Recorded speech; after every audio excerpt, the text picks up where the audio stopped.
as employers, what leave can you grant to your employees? So sometimes we have issues to deal with at home. Yes. And report forms must be collected, a child is admitted in the hospital, or it's that time of a month for a woman. What does the law provide when it comes to taking leave? All right, so there are different types of leave that the law has provided for. Okay. We can go to section 38. Okay, so I found it, section 38, subsection 1. An employee who is unable to perform that employee's normal duties due to illness or injury not auctioned by the employee's default shall notify the employer of the illness or injury and proceed on sick leave on production of a medical certificate from a health practitioner. All right, so what is the heading there? Sick leave and medical discharge. So sick leave and medical discharge. This is sick leave. An employee who is sick, they will provide a certificate of sickness to the employer so that they can proceed on this sick leave. Please continue. So then we have section 2, subsection 2, where an employee is incapacitated due to illness or injury not occasioned by the employee's default, the employee is entitled to sick leave under subsection 1, and A, an employee on a short-term contract shall be paid full pay for the equivalent of 26 working days of the sick leave and thereafter half pay for the equivalent of the next 26 working days of the sick leave. Or B, an employee on a long-term contract shall be paid full pay during the first 3 months of the sick leave and thereafter half pay for the next 3 months of the sick leave.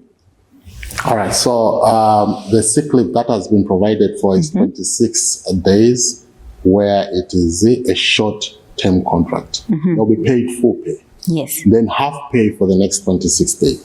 So you are expected to recover within this period of time. The problem that we are having in Zambia specifically is that a lot of employees are becoming clever. Yes. They go and get sick leave, or they go and get medical certificates, which is not really supposed to be the case. It's a culture which is very bad, where you blame sickness. Sometimes people are sick because of what they have confessed upon their own lives. When you go and get a sick leave, you are saying, I am sick, when you are perfectly okay. And you should always remember, words become. Lest I go into preaching, let me concentrate on the law. Make sure that you have got a sick certificate, sick report from the hospital, so that you are given the sick leave. 26 working days, you are given full pay. The next 26 days, you are on half pay. Thereafter, the sick leave finishes.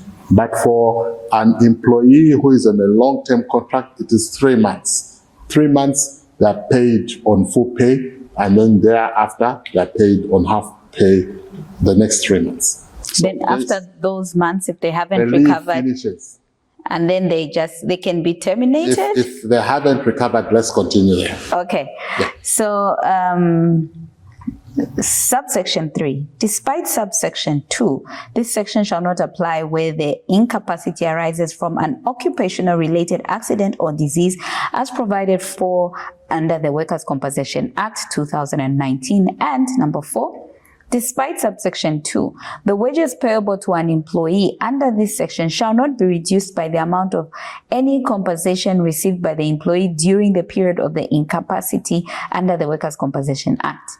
Number 5, an employer may, on the recommendation of a medical doctor, discharge an employee on medical grounds where the employee does not recover from the illness or injury under subsection 1 after 6 months of the date of illness or injury, and the employee's entitlement to sick leave shall cease. Okay. It answers very clearly. Nicely said. After 6 months, recommend to the medical practitioner so that they are discharged on medical grounds. Okay. Okay, so they've got their own process that takes place there to assess an employee, and they make their own recommendation there. But after 6 months, the entitlement to sick leave expires. So even if the medical practitioner says, well, they will recover in 2 months, they won't be getting their pay. No. But they can still be under, they're still part of the organization. They're still part of the organization, but the entitlement to leave has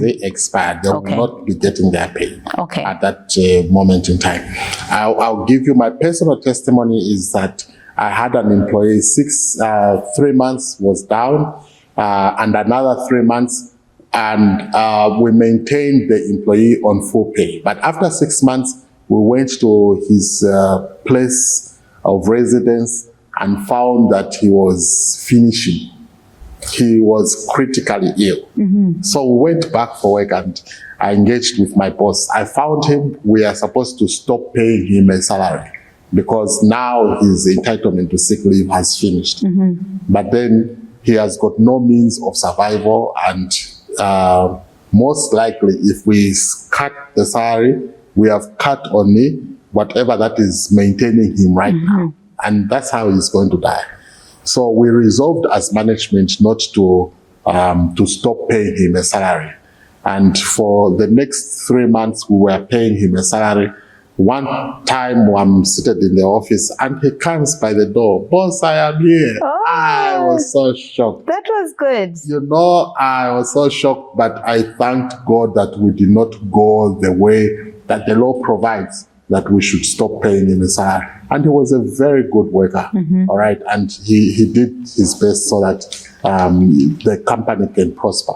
So sometimes the law just provides for the basic level. For the basic level standard. Nothing stops you as an employer going above what the law has provided for. And other people get encouraged. That is one way of motivating staff at your place of work.